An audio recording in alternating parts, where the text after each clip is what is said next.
News in detail after this break.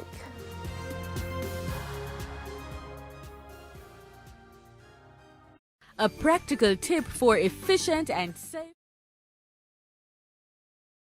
Bye. Top quality meat, frozen veg, seafood and processed meats at affordable prices. Nation's choice, always your best value. Proper grip. Hold the knife firmly and use a claw grip to protect your fingers.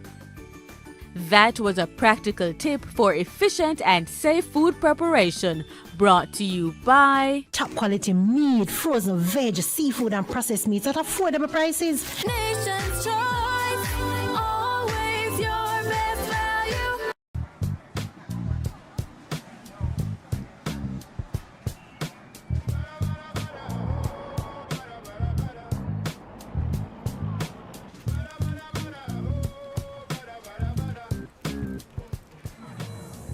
New KFC Saucy Wings. Hot and spicy wings tossed in our irresistible sauce. Available in sweet red chili and citrus chipotle barbecue. KFC, it's finger licking good. This Sunday, Real Life Conversations will be aired at 11 p.m. on TVJ, and the rebroadcast will be aired on Wednesday night at 11:30 p.m. only on TVJ. We discuss drugs and STIs with Nikisha Barnes. Stop thinking that these young people don't have the answers. They do. Just Real Life Conversations. Sponsored by the Office of the Children's Advocate, Aligned Transformation Center, and TVJ. Primetime News, brought to you by New KFC Saucy Wings. Available in sweet red chili and citrus chipotle barbecue. KFC, it's finger licking.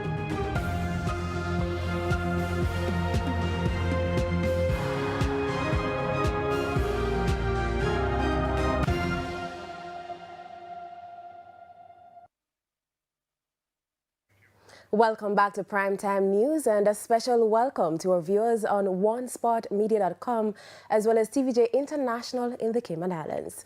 We begin this evening with a developing story. Police in Manchester are now keeping a close watch on Land Settlement District near Royal Flat in the parish after a deadly gun attack in the area. One man was killed while another was injured. The incident happened minutes after 4 this afternoon.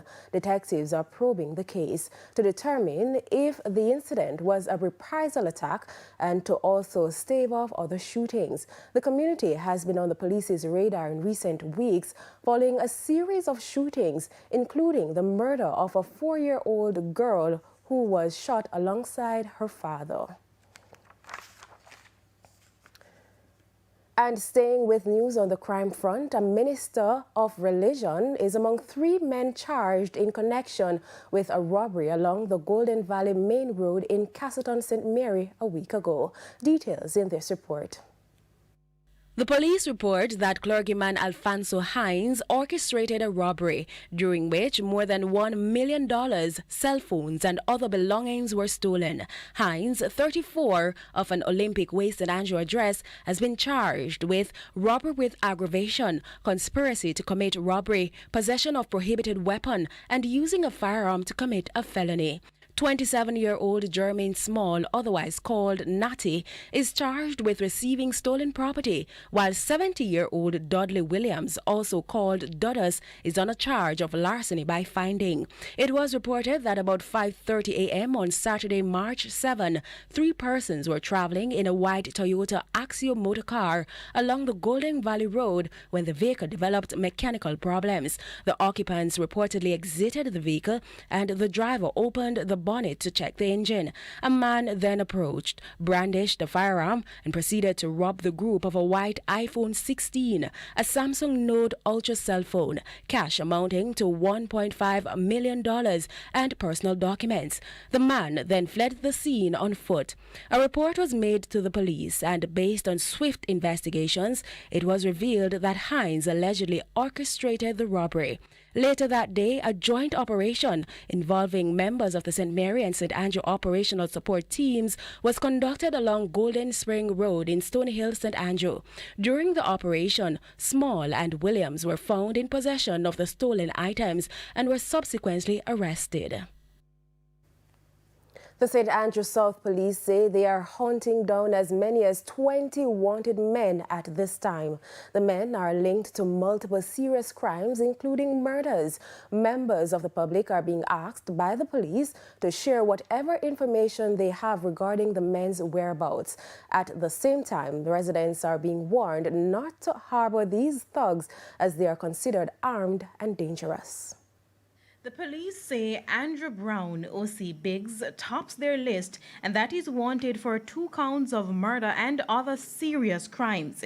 He's said to be a member of the Fitzgerald Road gang based in the Maxfield Avenue community. This is a young man who would have held the siege of the Upper Whitfield Town, Fitzgerald Avenue area. A young man who the community fears a lot because of the terror that he has brought upon them in the committal of several crimes in that space. He frequents the Water Street in Whitfield Town in the Fitzgerald Avenue. He frequents General Scott Road here, Lincoln over in the Kingston West Side. And he's one individual who we must remove from our street in order for us to have safer communities. Also wanted is Derek Johnson, better known as Bush, from Greenwich Farm. Bush is said to be a top-tier member of the Taliban gang and frequents Kingston West. Jermaine Richards, OC Ricci from Penn Road, is also on the police wanted list. The cops say Ricci has been eluding them for some time. He's linked to crimes committed in the St. Andrew South Police Division. Raheem Brown, OC Berger, Shantoni Cardis, OC Chassis or Taiwan, and Travis Peart are also on the list. Another is Philip James, who is from a Seaview Gardens address and oftentimes frequent Rima in the Kingston West area. He's also wanted by us. Another is Ramesh Griffiths, OC Nicky or Ship. He is said to be unemployed and is from a Hibiscus Avenue address in the Kingston 11 area. He is wanted by us for various crimes, and we ask anybody knowing his whereabouts to speak with us. Kemar Tranton, OC Tony Hype, also from Seaview Gardens, who once lived in the United States, is also being sought. So too Jamil Montague from Charles Street in Kingston West. He frequents Kingston 11 and 13. These are our top 10 most wanted individuals in the St. Andrew South space, for which we appeal to members of the public that if you see something, say something. If you have any knowledge or whereabouts of any of these individuals, please feel free to call our emergency lines and to give an anonymous tip, even so that these individuals can face their day before the court. Kelisha Williams, TVJ News. And a Denham Town man was killed in Coronation Market in downtown Kingston today.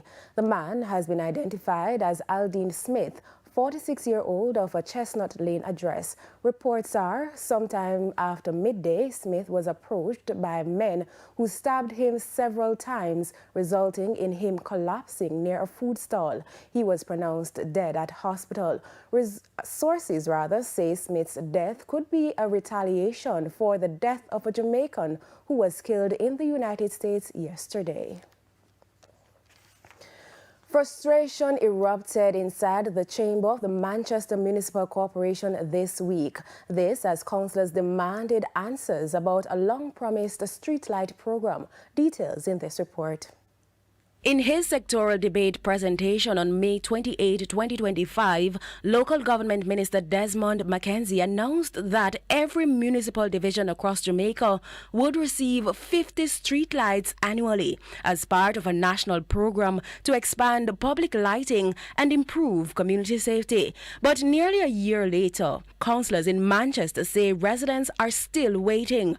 Councillor for the Knockpatrick Division, Carl Smith, says the lack of lighting has already contributed to troubling incidents in his division. Knockpatrick have had several unfortunate situations, some of which could be avoided had the place been erected with streetlight in the appropriate position.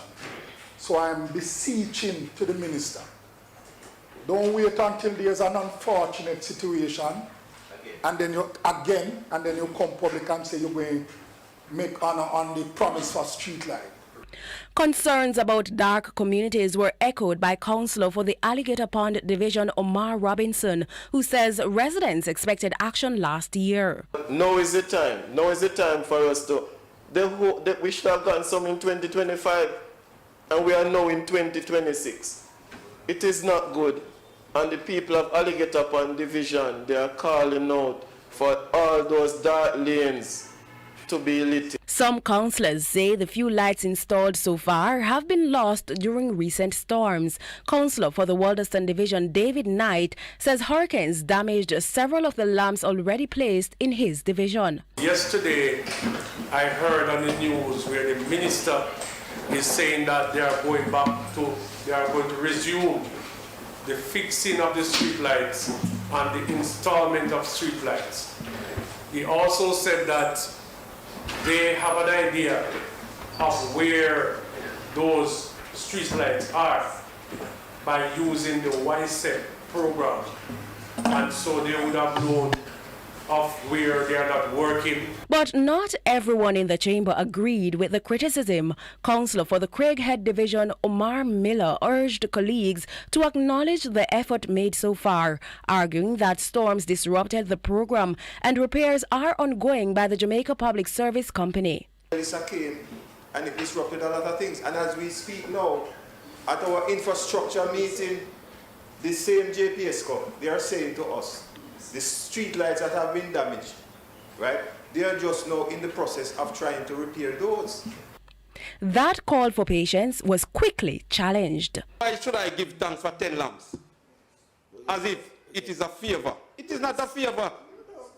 Because whether we get the 10 lamp, or we get 50, or we get one, or we don't get none, money is being paid over to JPS from the government for street lights. The minister come out and say, nobody else does it say. So all we are saying, Mr. Minister, you promised we 1 year now. That's hard. We take another break, but we'll have more local stories when we return.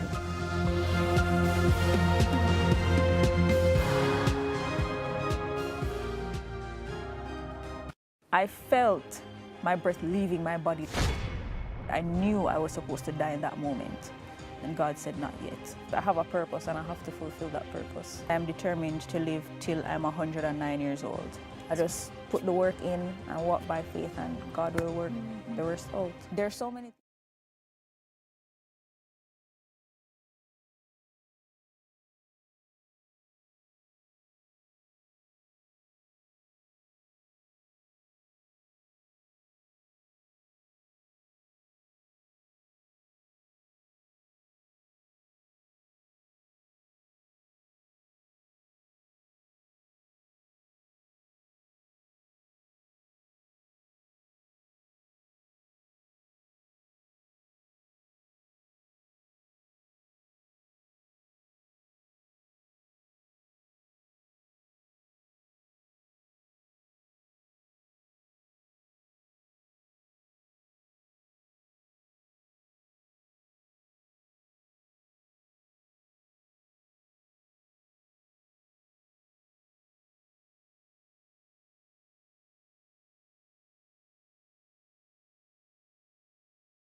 Post Melissa is the most vulnerable in the society. The commitment comes amid arguments that it isn't only vulnerable Jamaicans that need help at this time. Details in this report. Hurricane Melissa was in many ways the great leveler. The images of multi-story homes still without a roof 4 months after Melissa is proof the rich and poor alike were not spared, and people from all earning brackets are still having it hard repairing their homes. The government has made it clear the most vulnerable Jamaicans are being prioritized in its repair program. Vulnerable meaning the elderly, poor and disabled. Focus for the Ministry of Labour and Social Security are the persons who need the help the most. That's not to say that because you have a big house, you don't need help. Many persons who have multiple rooms in their house need help, and many persons are getting the help, like you said. But it's important to know that the government couldn't help all, because some persons, for instance, the persons with insurance, they have to step up and help themselves. Remember what I said at the beginning? Remember what I said? It's not the government alone, it's not the people alone. It's the government and the people that are tackling this together. That is our reality. Mr. Charles Jr. was speaking in Trelawney at the most recent handover of checks to hurricane victims approved for assistance. The minister says the movement to online assessments from a paper-based system has helped to speed up the process and also ticks the box of environmental preservation. He says experts are in charge of screening the list of Jamaicans assessed for benefits. We take that information and we send it somewhere called the National Spatial Data Management Branch. That branch, they are the experts at cleaning the list. Also, another warning from the Minister of Labour and Social Security to people who are harboring thoughts about committing fraud under the government's hurricane housing repair program. What happens? The people that are supposed to get the benefit cannot get the benefit, because you can't have 4 benefits to one person. Okay? So it is not just important for us, it's important for you. Dwayne Anderson, TVJ News. Hurricane Melissa was the largest disruption to business last year, but leadership of insurance giants Guardian Life Limited says the company performed well in several areas despite that and the other shocks on the country. That outcome was 2.25 billion in individual life API and a record 10.31 billion in employee benefits new business, while achieving retention rates that in 2024 higher than that in 2024 for existing business despite Hurricane Melissa. The company's president, Megan Miller-Brown, was speaking Friday night at an awards ceremony hosted at the Jamaica Pegasus Hotel in recognition of the performance of staff. And it's now time for a break, but when we come back, we have international stories. Primetime News, brought to you by